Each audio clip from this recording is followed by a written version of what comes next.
Welcome back to another episode of the Hetio Home Energy Show. And today I'm joined by Tom Coverdale, Head of Design for Ebac. Welcome to the show, Hey, good Tom. afternoon. Have you watched many of our podcasts? Yeah, I've been following you for quite some time, yeah. So you know the intensity that we go at and the focus we have on heat pump systems. I opted for this one because I thought it was quite a nice rate you go at. So you can say it's the best podcast. It's absolutely fine. There is other podcasts available, they're just not as good. Yeah. So thank you very much for joining us, Tom. So we're going to be getting into who Ebac are, and for those who don't know, Ebac are a heat pump manufacturer based in the UK. We also manufacture lots of other things, which you're going to touch on the way through. But before we get into the story of Ebac, I always think it's nice for the listeners to actually hear a little bit about you. Yeah. So what is your story, Tom? Where did you come from? Yeah, so I've been at Ebac for 14 years now, so Man and boy. Yes, man and boy, exactly. Straight from school. When I left school, I was looking at getting a trade, plumbing, electrical, but we're just coming out of the recession, so there wasn't a great deal of uptake. So I decided to go to college, and I was studying sports development, coaching and fitness. Totally out there. It wasn't something I was enjoying really, so I got an opportunity at Ebac, and the role I was potentially going to go for, and evidently I've ended up in, was fitting for my sort of skill set, if you like. I've always been into mechanical things, always been taking things apart, even though I maybe shouldn't have done so. A 5-year-old and mum couldn't get in the bathroom because I took the handle off, something like that. But I've always had an interest in how things work and taking things apart, and it was just a natural sort of fit for me. A tinkerer, would you say? Definitely a tinkerer. Yeah. Or a tinker. Yeah. Yeah. Excellent. And so what happened to the sports science? I'm sure we're going to move on to your engineering side of it, just fall away. It wasn't fair. It was a bit stopgap. It was kind of, I need something to do. And I was working at times. So actually, we came to the summer holidays and I started working. I didn't want to go back to college, and then I got the opportunity back. So, and when was this? I think we were talking before. Was it 2008? 2008 was when I left school, yeah. So, because I think, so I was about 2005, and it sounds like we were both in a similar position. When I left looking for a trade, I was based I grew up in North Wales. And I think what you mentioned before, similar kind of challenges around finding an apprenticeship, finding an outlet for that during essentially the recession and some quite tough times. So you weren't able to just jump onto an apprenticeship with a local engineering firm. No, not where I live out in the sticks. There's not an abundance of installers, and I could travel, but I think I was gauging options. And I'll be honest, I didn't feel like school set you up with a good insight as to what the possibilities are, if I'm honest. It was only when I joined Ebac that I really saw what in the case of manufacturing, what it actually meant, what we actually make. You take for granted, don't you? You pick up your TV remote, it's made out of plastic. You don't think how that's made. You use it. Yeah. When you see injection molding and you see metal fabrication, printed circuit board manufacturing, then you think the world's a lot bigger than the little bubble I've been living in. Yeah. Actually, you guys make it so that people don't have to worry about what's in the remote, but there is people like you out in the world who want to unscrew it and see what's inside it. Yeah, and break it. Yeah, and break it. That's amazing. So it's the relationship between yourself and Ebac. How did that come about? So Ebac's a family business. So John Elliott's our chairman. He founded it back in 1972, and I'm part of the family. So Ebac stands for Elliott Brothers Air Control. The three brothers. Elliott Brothers Air Control. Okay. Yeah. And I don't know how that name came about, but it seems quite fitting since they're called Elliott's and the brothers. But Tony, one of the brothers, is my grandfather. Oh, so excellent. It was actually a meeting that, it wasn't really a meeting. We called it at John's house one day, and I was with my grandfather. And John was doing something and struggling. I think it was just something silly like getting a horse in the field or something like that. And I helped him and I got it in. And then I thought he was joking. He said, when you come for a job or an interview.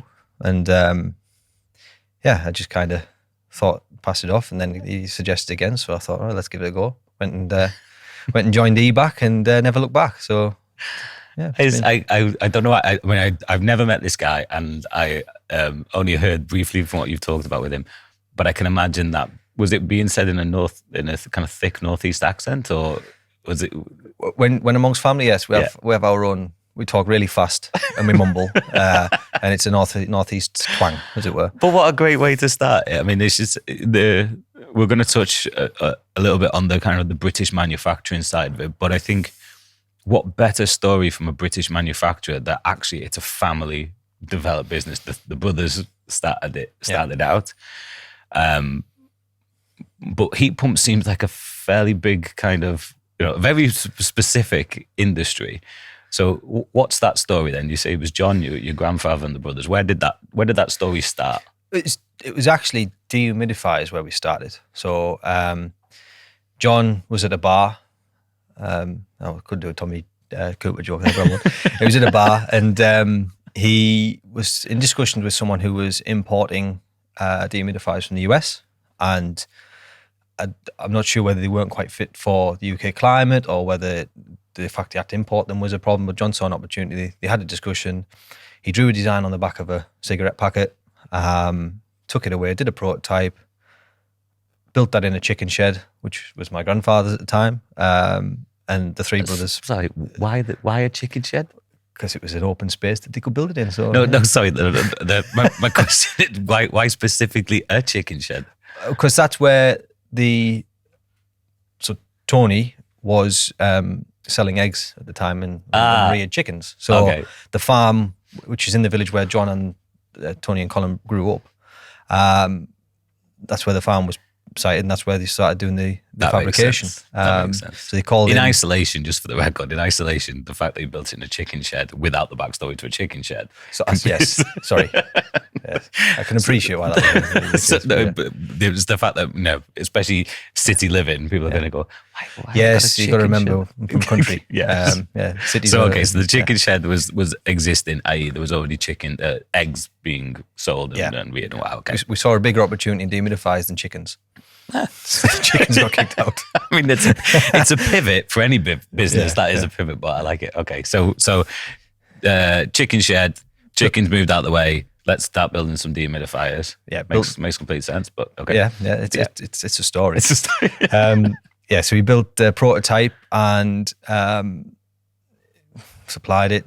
Guy tested it, ordered 10, and then Ebac took off. That was basically the foundations. And so you've gone from essentially the chicken shed to being in a position where somebody is building a dehumidifier. Where does that engineering, was that within the skill set of the brothers? John's a visionary. I think he saw opportunities. He's self-taught on a lot of things. So he's refrigeration and the likes. He's sort of self-taught of the others. But he was working in a nuclear power station. I believe it's a nuclear power station. Don't quote me on that. But before starting Ebac, Tony was experienced. He used to work at a company called Weststill, which was an engineering firm down in West Auckland, and then started selling he actually was selling the eggs on the side, and then had to make a decision, decided eggs over engineering. And Colin was a joiner. So between the three of them, they kind of, and they had another contact who was a welder. So they just pulled resources together, figured it out, and then started building dehumidifiers. And as the years went by and orders came in, John was optimizing production lines and learning how to, lean wasn't a thing back then, but I guess how to make the process leaner and how we could do volume. And now, we're making 50,000 pieces a year. It's incredible. It really is impressive. And we do a lot of that in-house as well.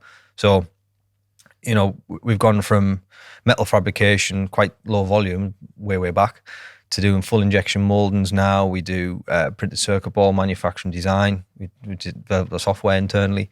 Obviously, the assembly work. For a company of our size, still, it's quite impressive how much. And this all still happens. The chicken factory gone or no? That's another side of another part of the business. Family business. It hasn't been. So the factory didn't. Okay. They're different. We don't tend to. Everyone who's involved in Ebac's not involved in the chicken selling eggs, as it were. But they're totally separate from each other. But it helped kickstart Ebac. It's an amazing story. I mean, we talked a little bit before you came on the show, and that initiative to go and do something like that, ingenuity as well, but actually beyond concept, And I think we've experienced a little bit of this with Heatio quite recently, where we kind of came up with this idea of the energy pod, a kind of fully prefabricated unit. And it takes a very special type of person, I think, to take what is conceptual and actually make it into something that is real life. And those early stages of absolute R&D, fabrication, testing, you need that baseline engineering knowledge and capability. Those transferable skill sets. We've been very lucky at Heatio. We're working with two gentlemen one called Terry Pritchard, who's a mechanical engineer, and James Johnson, electrical engineer, and they're right as we speak in a unit on the outskirts of Liverpool, building this thing, and actually, if each individual part you needed a specialist for each one of those, it would never happen. No, you actually need to be able to get two people together with some resource around them, and say, right, okay, this is the vision, this is what we want, and then they set to work. And I mean, they're in the factory, the warehouse, they're welding the chassis together, they're bending the metal frames, they're doing it all themselves. So it sounds like Ebac started in a very similar position, and maybe if we leapfrog to where you are now, what does that look like? We're talking production lines and it's we've got a factory in Newton Aycliffe, County Durham. We've got 3 production lines. We've got an injection mold shop with 28 machines, 30 machines in there. We've manufactured things for other companies as well. Can I just ask, just for my own geeky knowledge, injection molding, what are you using that for? So all the plastic parts we use. Right. Okay. So the case of your remote control would be injection molded. Surround for your TV, surround for your monitors, plastic part of your car, parts on your car that are injection molded, wing mirrors and things like that. Anything plastic. So we have a range of injection mold machines where we make all of the plastic parts for our whole product lineup. So that includes water coolers, washing machines. That's an odd one, but that's we make washing machines. Only UK washing machine manufacturer. Obviously, some heat pump plastic parts, MVHR plastic parts. You're doing mechanical ventilation? Yeah, we're doing MVHR. So we've gone through several phases at Ebac. Obviously, I've been involved in them all because I've been there long enough. But we kind of started with dehumidifiers, and then we saw a gap in the market, or a gap in our very seasonal. Best way to put it, it's very seasonal. So from October till March was when dehumidifier season is in progress as well, or however you want to phrase it. And then between March and October, because it's summer, there wasn't a need for dehumidifiers. That's now changed, but that was back then. And then we saw an opportunity with water coolers and water dispensers because that was classed as more of a summer product. So we kind of bridged the gap. Now both of them are all year round now, but more biased to winter for deums and stuff. I mean, I'm going to take these leaps in individual stages, but that leap into dehumidifiers from a conversation in the pub was a big one. Yeah, and then the leap from manufacturing dehumidifiers to the fact that I'm assuming the production line was relatively quiet during the summer months. So that's it. Yeah. So utilize the same production line to start manufacturing water coolers. But what was the inspiration behind water coolers? Again, it was a US concept. It wasn't really established in the UK and Europe. And we actually took that concept. Again, I'm not sure if it was a conversation again similar to the first one. We developed a water cooler, and we effectively, I believe, we created the market in the UK and actually became market leaders. Jeez. And we export those all over the world. So, we're well experienced in manufacturing and design. We've been doing it for 50 odd years, and we've dealt with big corporate names, likes of Nestle in America and Ministry of Defence, London Underground, Coca-Cola. We've done it all over the years. So wow. Got a lot of experience, and then that was really what we class as the core business. That was up till the late 2000s, so 2010 we started, or 2012 we started looking at other opportunities. We actually bought a chest freezer manufacturing plant from Scotland. That was an interesting period. That was another one of my projects to sort of get that product ready for market because there was some efficiency standards had changed and the old designs weren't suitable. We also then started developing washing machines and we started developing heat pumps at the same time. So we had 3 projects ongoing, plus looking after our core business, developing water coolers for customers, and there was a lot going on and something had to give. So we ended up pausing heat pumps at that time and kind of concentrate on other things. And the market wasn't there either. It was very difficult to get any traction with the perception of heat pumps and a lot of the negative press around them. Yeah, it's a hell of a journey. But when you decided to pause heat pumps, what were we talking in the timeline? 2013 thereabouts. About 2013. Yeah. So yeah, kind of, I suppose, just in advance of the renewable heat incentives. So we're kind of coming to the end of clear skies, just about to get into the RHI. Yeah, probably no doubt some stumbling blocks in those early periods. Yeah, it was. I think it was just the fact we had too much on, and we have a finite resource. We didn't have. We could have built the resources up, but obviously the cost of that, and given how much we had on, and we were investing heavily in washing machines and trying to have a portion of that. We import something like 3 million washing machines to the UK every year from overseas.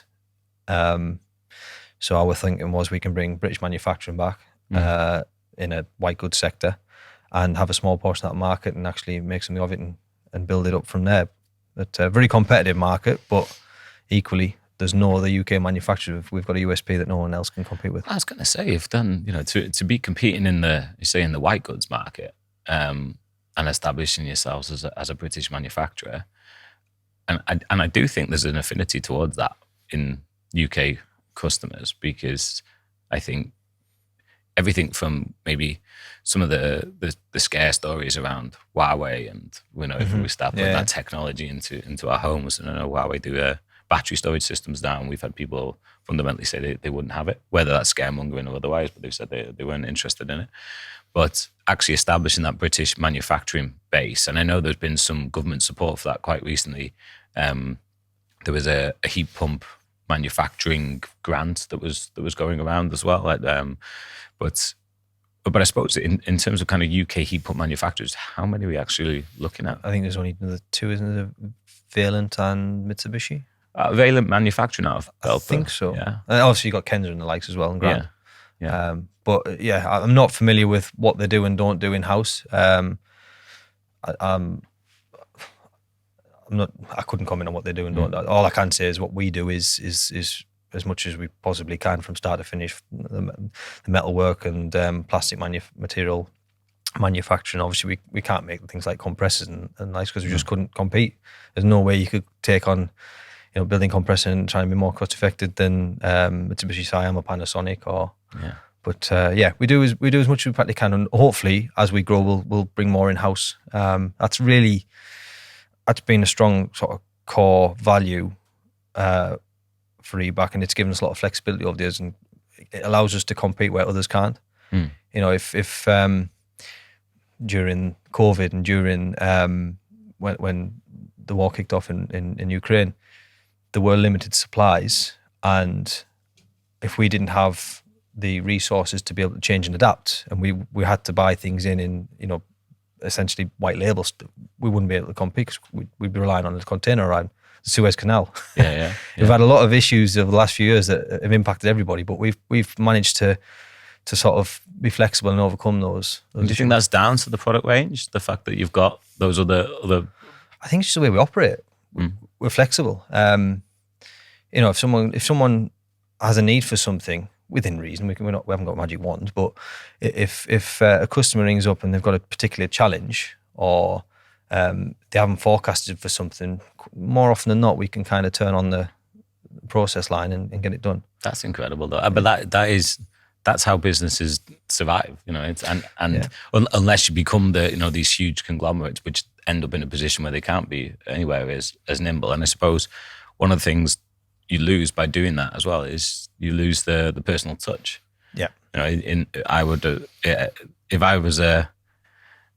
imagine a customer of yours gets a far more personalised service than the more traditional manufacturer. Yeah, it's pretty much from the discussions I've had, and I'm sure everyone says that as it is, but it's unheard of for our customers in the heat pump industry in particular, when they ring us up with a potential improvement, they think it gets filed and will get looked at in several months or never, as they sometimes find with the more corporate companies. They're over the moon when they find out a week later we've actually looked into it and done some changes. Yeah. You know, Probably it's not even expecting it. It's unheard of. It's, you know, and you've got a technical query, you ring up, you might get through at the call center initially, and if they can't help you, they'll walk downstairs and say the design office. Like, you're talking to the design engineer who design. If they can't help you, I'm afraid there's something sadly wrong. But yeah, our technical support guy sits next to me, so you know, if he's stuck, I chip in, and it was such a close knit unit that I don't know how we're perceived, but we are certainly an exceptional sort of outfit compared to some of the others. And what are we talking in terms of the units going into the heat pump market? I think it was it 35,000 or something heat pumps sold last year. So where were you sitting in that mix? We're low when we've just started, really. We only launched the product in February this year. We had quite a few issues, not technical issues, but just getting through all of the certificates, MCS, getting listed on the database and things like that. We found it quite disappointing in a way and difficult to understand the market and where we need to be pitched. So, for example, we design a heat pump. We've designed a heat pump that's we've focused heavily on efficiency, and we think we've nailed it. So we get MCS. We know we need MCS. We've got the MCS guys, get the approval there. Great. That takes time because there's a waiting list and so on and so on. So we have to go through that. And then you find out, actually, to be listed on PCDB, you need this set of test data. Okay, so we go and do some more testing. We then get that filed. Then we find out that for Eco 4, there's different credentials or criteria needed. So we have to then go back and we have to either extract more test data from the test lab that did the test in the first place, or we have to make some changes or whatever. And it's been a long, hard process to get a unit what we thought was fit for purpose 18 months ago to where we are now, because the last 18 months is pretty much been trying to satisfy the needs of all of these different, whatever you want to call them, the schemes or whatever. And unfortunately, I think a lot of the corporate companies maybe sit on the boards of those schemes and actually influence what's being done. So they're already ahead of the curve, whereas we're constantly playing catch up. And I found it very difficult to get support on these things as well. And do you think, are we talking bureaucracy that is designed to maybe prevent an organization that didn't have the engineering capabilities that you've got from getting in? Because we've heard of manufacturers, I won't name them particularly, but I'm sure if you're in the industry, they've come across them where there's been fabricated test data going on and the impacts of that. Do you think this is about trying to safeguard that, or do you think, I mean, that particular manufacturer got through the net and they were listed as an approved product? So yeah, and what amazes me is that the test lab that we use to do the testing is the same company that we have to submit the test results back to get approved. So I don't know how you can. That seems a little bit like poacher and gamekeeper. Pretty much. And there's no phone lines. You can't call them. If you call them, you get through to a receptionist who says, "Oh, we only operate on emails." And then so hang on. So they're testing the product, and then they're certifying the product, or they're testing the product and then they're certifying the testing. They test the product and give us a certificate. Mm-hmm. They then send us back a report. We've then got to resubmit that report back to the same outfit to actually list it on PCDB. And what is PCDB? So PCDB is the product characteristic database for basically boilers, heat pumps, ventilation systems. Okay. When you're doing designs for property or when you're doing specifications, you can get all the data off the PCDB. And that's different to the testing that you needed to do for MCS? Or? There was additional testing in PCDB. Yeah. You think it'd be nice to just have it all wrapped up? I don't know. It's just so. I mean, that's part of the problem with industry, isn't it? We set a test criteria that we have to adhere to get MCS. Then we have to do a different set of results for PCDB so they can. I think it's more so they can calculate the annual COP and things like that. But like, it could be just so much cleaner if it was just one set and just one sort of clean sweep. I think especially when really, whether it's from a UK manufacturing perspective, which I think is a crucial part, because you can imagine these large organizations that are maybe doing huge amounts of manufacturing out in China and Japan. Their product, they will have huge production lines already. This will be a process that they go through, deep enough pockets to warrant these things. But actually, if we want to encourage some of that manufacturing, specifically in renewables back to the UK, then there will be organizations like yourself who are starting not necessarily in this space, but transitioning into it. And actually, if that becomes that convoluted and bureaucratic and complicated, then you may carry on doing dehumidification. And yeah, it's a difficult one because it hinders progress. So if you make it too difficult and there's too many hoops to jump through, it discourages people. And there's been times where you get so far and then you find another thing that we've got to do, and it's just like, when will this end? I think it would be better if it was better supported. That would be something I would definitely sort of push for. But on the flip side, you wouldn't want it to be too open and too free game, because if everybody could just jump on it and develop a heat pump, then we'd be in a right mess. yeah, So I think it's compromise. Yeah, it's a bit of a balance now. But I found it's an expensive. It's a lengthy. I think the biggest issue that we've got is the lack of support in actually getting it over the line. If I still to this day don't think, for example, I don't know if I should call this out on air, but do it. There's a company called Dapsy. There's a tool called Dapsy. It's a BRE tool. Yeah. So you can use that to get an idea of where you stand on SAP, I believe. That's what I've been using to see how we would fare against other products on Eco4 scoring. We were listed on that early this year. We then had to make some changes to get our score up. And when I filed, I think it was February, I actually put an inquiry in. And here we are in June, end of June, July, it's still not updated. I haven't checked it today, but last week it wasn't. And I haven't got any support. I've got no lead time as to when it's going to get resolved.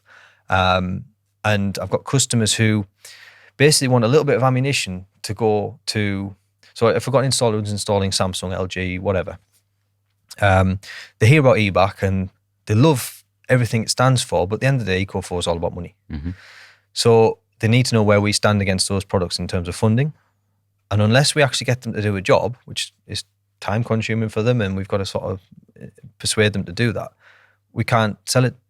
All we can say is there's the COP figures. You can see what they are. You can go on the MCS website. You can see what we're better than the ones you're installing now. But that doesn't necessarily mean you get more funding on Eco4. Yeah. You need it on that other database. Yeah. And you can just use that as a reference to say, that's where we stand now. It's frustrating, isn't it? It really has hindered us. What would you say from an Ebac perspective is the bit that sets you apart then from others in the market? The British manufacturing is huge. Being honest, it probably comes with a little bit of a connotation around being more expensive. That tends to be the way. It's a little bit like German manufacturing. So I suppose that question first: how do you fare against other manufacturers in the market? In terms of, I think we're competitive. Actually, I think we should command a slight premium because we're not a Chinese product or and the perception of Chinese products historically has been sort of cheaper, less reliable, but they're actually good products now. But the British economy and the cost of the British workforce and the quality that's perceived against British should command a premium as far as I'm concerned. But especially, I think when it's manufacturing in Britain and selling to the British public, I think it is, because as much as there is a race to the bottom line, but at the same time, if we're talking about the quality of the goods that are built and actually contributing to the UK economy, we can't have people on one side saying, "Oh, these people are coming in and they're taking all our jobs," and then the flip side to it saying, "Well, I'd rather pay cheap and not reinvest in the British economy." So you can't have both sides, can you? You've got to accept, you've got to pay a premium for a British made product. But that being said, we are certainly not out of the realm. We are competitive. But not only that, technically we're actually a lot better. We've focused heavily on aesthetics for the product. So you see heat pumps of the past from China and the likes, they look like air conditioning units. Effectively, that's all the heat pump is, just reverse air conditioning unit. And they look like a box, and you're going to put that outside your property. British are quite house proud. It's not necessarily an easy sell to say put this metal box on the outside of your wall. Yeah. What we tried to focus on was making it look minimalistic and quite stylish, so people could be proud of having a heat pump and actually have something as a feature rather than just something that heats your home. So aesthetics was one. We also focused on making it simple. So from a reliability point of view, if the simpler it is, the less to go wrong. So, 2 cables, and you've installed the outdoor unit and 2 pipes, obviously. And then there's a controller that goes inside that you partner up with the outside unit, outdoor unit, do all your basic wiring for your own valves and your pumps and the likes. But then in terms of settings, it's very simple. We don't have 100 dip switches you have to select from. It's a control panel. What about the actual controller? Because this has been, I don't know, a bugbear for industry for a while. I think when we had Graham Hendra on the show, one of the first episodes, and he talks about this. His dream controller is like the old style cars, where you just had like a lever in the middle and you push it to the left and it's red, and you push it to the right and it's blue. I'm sure it's a little bit more than that. It's not quite as crude as that, but it is simple. Simple. Yeah, we've got 3 menus, and the password protected just to try and, if you need to know specifics of settings and change really technical things, you've got to go on the 3rd level of password protection. But that's not. We're talking hysteresis on hot water and Legionella cycle settings and things. It's nothing too onerous. Yeah. The stuff that the average homeowner would not really be interested in. No. So what are we talking? That front end, is it relatively simple? You can change time and date. You can see what the temperatures are, and you can change set points. That's the front end. Yeah. You get a fault indication should there ever be a fault, and then the installer can go into the menu and see what the event log says and see what it's been doing, and you can read live values. You can set your compensation curve through one menu, and it's basically an upper and lower limit, and that's it, and it just plots between them. So it could probably be even simpler if we wanted to, and then if you use the Homely control, it's even simpler still. As I was chatting to Homely at the installer show, and obviously they've just come out from the testing at the Smart Energy House in Salford. What impact does that have? Because obviously you've built a heat pump, you've got a controller. Let's assume the heat pump itself is doing its job.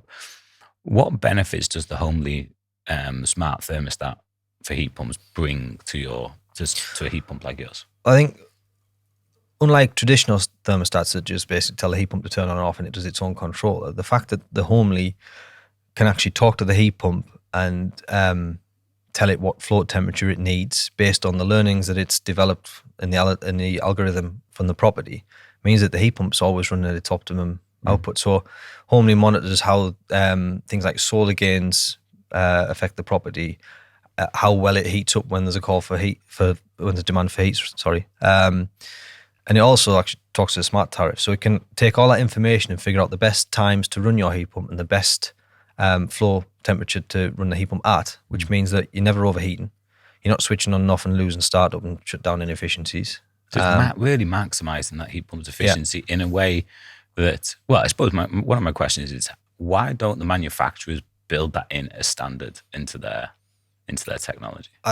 Honest answer, I don't know. I think if Homely wasn't, when we set out on the journey, if Homely wasn't around then and we weren't aware of it, we probably would have done something similar ourselves.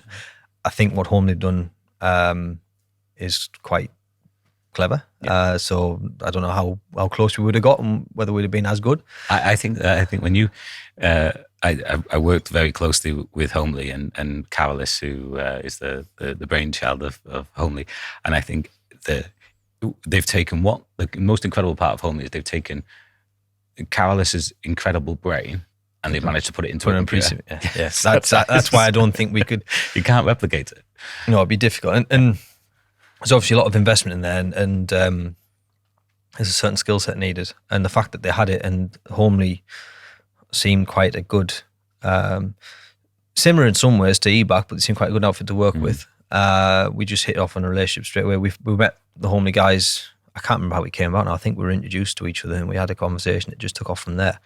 But they brought a lot to the table that we didn't have at the start of our journey. We thought, well, we could save a lot of development here And why reinvent the wheel? Exactly. We can partner with someone, we can grow together, because they were pretty much starting out at the time as well. And it just seemed like a good fit. It makes sense. It's collaboration, isn't it? And I suppose when we talk about heat pump efficiency, and that was one of the targets of Ebac, and to have that as the ambition over and above the obvious factors with British manufacturing. When you start talking about efficiency, you do then get into that kind of conversation around the smart controls and the likes of Homely, and probably the other one that is around, certainly throughout the installer show, was passive systems as an alternative. But when you start taking those products into the equation and you compare them to maybe the controls that people will be more familiar with in the heating industry, Hive, Nest, Tado, or the very simple kind of rotary style thermostat you turn on and off. These controls, although we'll start right on one end of the spectrum, the kind of on and off rotary dial type thermostat. Then we go into, let's say, the smarter ones with Hive and Nest, but they're not, and Tado is probably another one that's in that mix, but they're not specific for heat pump technology. They don't work very well with heat pumps in most cases, simply because we can factor this into our logic, but we're compensating for it. But things like the Tado system, I used to have that on the boiler, and I can't remember what the history was, but it was half degree or something, or degree. It wasn't much. On a boiler, that's fine, because you can turn a boiler on and off many times you want. Really, there's not many inefficiency losses, or you don't have to worry about frequent starting, because it's a flame and you boost it. Simple as that.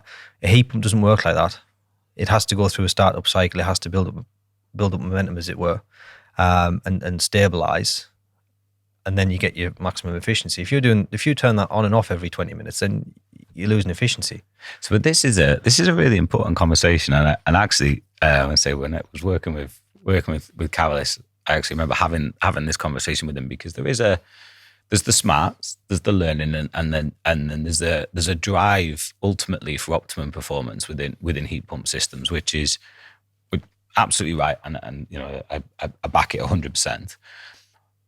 But we've got consumers and homeowners that are going on this journey, that they've gone from maybe a no thermostat at all, or a rotary style thermostat. Then they've gone and invested in a Nest or a Hive or a Tado, and they've got the app, and they're in the banner of smart. But the thing that a lot of them like, and my understanding is why they've invested in that kind of technology, and this, I think this does play into what Ebac are trying to achieve when it comes to efficiency, is when you put a Hive, a Nest, or a Tado on a system, and you get that kind of relative on and off control, maybe with a little bit of predictability, like it knows when you're coming home, it knows you want the heating on for 5, so maybe it starts a little bit earlier, but it is essentially on and off. And we know the impact that can have on heat pump systems in terms of efficiency. The heat pumps don't like coming on and off. So then we develop these controllers like the Homely and Passive, and even the manufacturer's controllers have an element of this built in, where we start to build in some of that kind of predictability and optimization, and letting them run for longer, and encouraging consumers to let the heat pumps run for longer. But that education piece is huge, because I remember having conversations with Carolis when we were fitting Homely on heat pump systems, and we were having customers phoning up saying, "Why there's my heat pump coming on at 4 o'clock in the morning?" And it's like, well, we know you want it on at 7, and actually, based on the energy prices at this time, we know it's more cost effective to bring it on at this time. And that was, the physics behind it made absolute sense. The efficiency behind it made absolute sense. The customer was in bed; they didn't want the heat pump coming on. Yeah. Or they turn around, or if they notice that the heat pump's on, it's a very, very difficult thing to educate a consumer on the fact that something's on, but it's cheaper. Yeah, because doing it this way. Yeah, the perception is that it's costing. Yeah. It's again, it's a balance, isn't it? I mean, people need educating on how to run heat pumps, and I don't think we should do it in such a way that's kind of, I don't want to use the word threatening, but kind of, we make heat pumps out to be really complicated, and they're not. And we sort of over egg how we aim for that perfect efficiency, and really, if we just took a step back and actually educated customers better and educated some of the installers better as well, and just actually work together to get the right message, then a heat pump doesn't need to be this complicated, scary thing that you have to optimize and run at the perfect conditions. Because I think installations and some of the things with bus scheme as well are compromised because we're trying to get perfection all the time. Yeah, we've got. I'm actually really looking forward to getting into that with you. We've actually got a whole episode just on that, on these the challenges and the myths on the journey on the way through. I think if we can get to a place where we're actually gamifying the journey for a customer a little bit, because and I think gamification is probably the right terminology to use, because I think what we do traditionally is it's all or nothing. And we're going to kind of touch on some of those kind of all or nothing points in the next episode. But the fact that you can go to a customer's house and go, yeah, you want something to replace this boiler, and we've got the solution for you. And you go, fantastic, because this is, this boiler's on its last legs and I'm wanting to take it out. I go, don't you worry. Right, first thing I'm going to do, rip all your radiators out, rip all your pipework out, upgrade all that. I'm going to put this box outside. The Ebac version looks very nice from what I've seen, but still I'm going to put this box outside your house and I'm going to give you this controller and we're going to start optimizing your heating net. You go, I just wanted to replace that box on the wall for something. Yeah, we kind of barriers in the way before we even get started. Yeah. Consumers are never going to make that transition if we don't make it more attractive. And how do we, that's, to me, I think they're the stages. If we can do an engagement journey, and I think in the next episode, we're going to talk a little bit about what that engagement journey could look like from the conversations we've had. I think we're on a similar page with some of those bits in terms of maybe some of the mindset changes that we need to make, and some of the things that maybe we need to enable customers to be able to ask during that journey. But I like to think of this kind of, if you can engage in a customer in a moment where they're actually interested in energy, boiler's broken, and make that transition as simple as possible from that point, and then actually work with that customer over a period of time. So not a fit and forget type solution. Yeah. So rather than saying we're going to fit it all in the same way we do with boilers, we're going to do it's a fit and forget. So we're going to fit this whole system and we're going to then essentially forget about it. Instead, we take the approach of saying we're going to get closer to the boiler market in terms of a replacement. But the thing we're going to do better this time around is actually working with that customer on a prolonged period of time. And I think controllers like the Homely are a great way to potentially do that. Yeah, because in that case, on that scenario, you can make small bite-sized chunks, if you like, towards utopia, and using Homely will actually mitigate some of the inefficiency you'd have from a traditional stats. So you're already on the right path. Mm-hmm. And you got to remember, heat pumps, unit for unit, they're more efficient than any boiler, because the COP on a heat pump, 3 versus 1 minimum. I mean, the boiler doesn't even get 1, does it? It gets 0.85 or something, 85% efficient. Electric prices don't favour heat pumps, so you need a COP of, I think, around 3 to break even. So that's when but if we have 3, 3.5, 4 initially, then you're breaking even, so you're no worse off. And then over time, you build that COP up and you get it better and better, and you might end up with a COP of 4 or 5, and then you make money, or you're saving money rather. Yeah, it's a journey to go on, isn't it? Yeah, definitely. And what I always like to finish these episodes, especially with manufacturers like yourself, who are, you're revolutionising an industry, and I don't think that's over-egging it when you consider the fact that you're manufacturing in the UK. You've got a UK workforce. Your product will naturally have a better understanding of the UK market than others coming in that have maybe been adapted to it. What does utopia look like for Ebac? What, in the heat pump market, where do you want us to be if you could have a crystal ball to see 5 years into the future? I'd love to think we're up there with the likes of Vaillant. That's a pipe dream. I don't know if we'll get there. We need a lot of money behind us to make it happen, and we do things on our own. So, yeah, that might be a tall order, but I think we've got the credentials to do it. The heat pump that we've developed is fit for the UK climate. It's probably the one of the best for the UK climate. We've got a defrost system in there that's not aware of anyone else doing. And we looked at the UK winter conditions and optimized it so we save customers money, and that's what we're all about as a company. We take what customers need and value and implement it in a product. We don't just design things for to keep up with the race. We try and do things what's right for the consumer. That's the innovators, isn't you? Yeah. And we've done there's a few bits in the software that we've developed. Obviously, like I said before, the aesthetics and the defrost. And the that aesthetics is a big one as well. I mean, I think you've got a huge amount of hurdles to get over, but the Ebac heat pump looks fantastic. There's a lot of time and effort when there. And I always think, customers get into this thing about the aesthetics of it. So you're happy to have this white box in a cupboard, and you're happy to have your wheelie bins outside. Oil tanks. Oil tanks as well. Oil tanks. Yeah. But the thought of putting a box outside. It's because I think we've created this perception. We look for excuses sometimes not to make the transition. I mean, I pick up daft things like, when we started building houses, when we first put guttering on houses, I can't imagine that was like a nice thing to look at, but it had a purpose and a function. You put, like you say, wheelie bins outside. We just become accustomed to these things and we don't challenge it. We're coming along with a heat pump. Ooh, no, we don't want the heat pump outside. Yeah. Maybe we just, as a nation, we're just reluctant. We look for problems. Yeah. Because I always think when I go to, if you go on a holiday to Spain or something like that, and you see these air conditioning units hanging off every apartment block, you think, I wonder if anybody was sat there going, oh God, no, not on my building. No, exactly. We look for. It's difficult. It's you've got a gas boiler there that does the job perfectly well. You're familiar with it. It's been reliable. Nothing different. Yeah. So to make people transition to a new technology is difficult. But when you think about a heat pump, it's not a new technology. No. It's been around for decades. It's a fridge. Yeah. We've been using them. They work. But it's in a new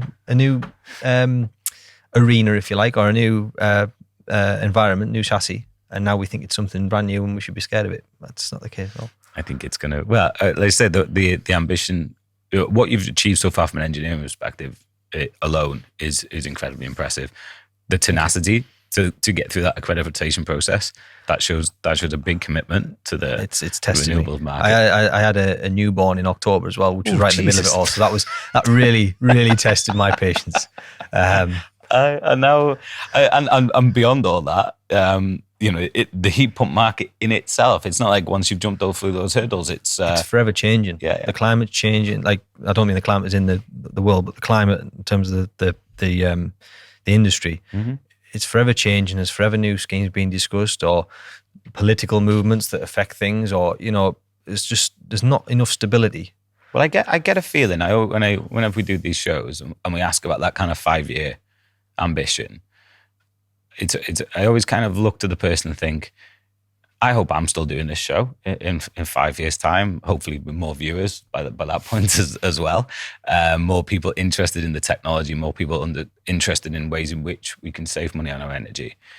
But I always look at the person and think, will you still be here in 5 years' time? I think, will you still be in this industry in 5 years' time? And I definitely think I've been extremely lucky with some of the guests who've gone, but I would 100% say 5 years' time, we'll probably be back on. I mean, I can't lose any more hair. Maybe you'll have lost a little bit more, but I can see you coming back onto the show in 5 years' time. And I truly hope that you've if you're not taking on Valent side by side, maybe you've surpassed them. So it's a great ambition to have. I hope so. I think Valent are doing everything right, and I envy them.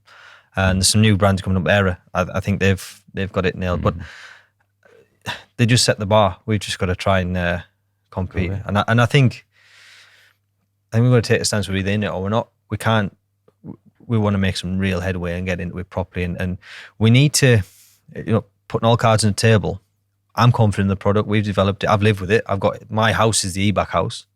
I don't mean that just my uniform fills the wardrobe. I've actually got a washing machine, a dehumidifier, a heat pump, and an MVHR system. And the reason is, if I can live with it and I'm happy with it, then I know it's good fit for consumers. If I find any niggles on the product, John lives by the same philosophy. We take things home, we test them before we launch. Test labs give you confidence in test lab conditions. Real world's when the real testing starts. Especially with a newborn baby. If that washing machine's not working, if the heating goes off. That's why I chose Ebac. And that's a great way to end the show. But so I think we need consumers and installers to, first of all, know we exist and know who we are, know what we're all about, and know that they can work with us and get confidence, give us a try, and I guarantee we won't let you down. Well, there's the message, everybody. Try Ebac. Reach out to installers, ask for Ebac. I assume people can go onto the Ebac website and see the product range that's available. Yeah, and they can, as with many of the customers we've got so far, they can reach out to us me directly. But we've got an inquiry form on the website. We've got a number of strategic partners we're with, distributors around the UK. So, Well, British manufacturer. So for any engineers, installers that are watching this show, give them a try. Reach out. Training facilities, anything like that? Yes, so we train at Ebac. We've got a facility on site, and we've also got our distributors set up to training. We're going to expand our training remit, maybe set up some centres down the south somewhere. So we've got big, Seacon, Robus, Freedom. We're in all those. So, Freedom as well, fantastic. Yeah. Big fan of the Freedom. Known Chris a long time. Yeah, big fan. Yeah, unfortunately, I've known Chris a long time as well. He's the only man I've ever had a meeting when he was in a onesie. I had to have a conversation with him at installer show, and he spent the whole time with a cake in his mouth. Yeah, he doesn't want me to say that. But I once got in a meeting with Chris. He's going to kick me for saying it. I once got in a meeting with Chris. He said, "Are you on your own?" He had the screen off. "Are you on your own on a Teams meeting?" I said, "Yes, I'm on my own, Chris. Why?" And I thought, should I be worried? He put the camera on. He was in a pizza onesie. Onesie, yeah. And I just thought. I have to admit, we've had Chris on the show. He's fantastic. I can't wait to see that. That will definitely clip that one. Yep. Thank you very much, Tom. That's been great. We'll be covering another episode where we're going to get into some of the challenges and the myths around heat pump systems and see whether we can come up with some ideas and ways we can get a few more people to take them on. But in the meantime, thank you very much for watching and join us again on the Home Energy Show.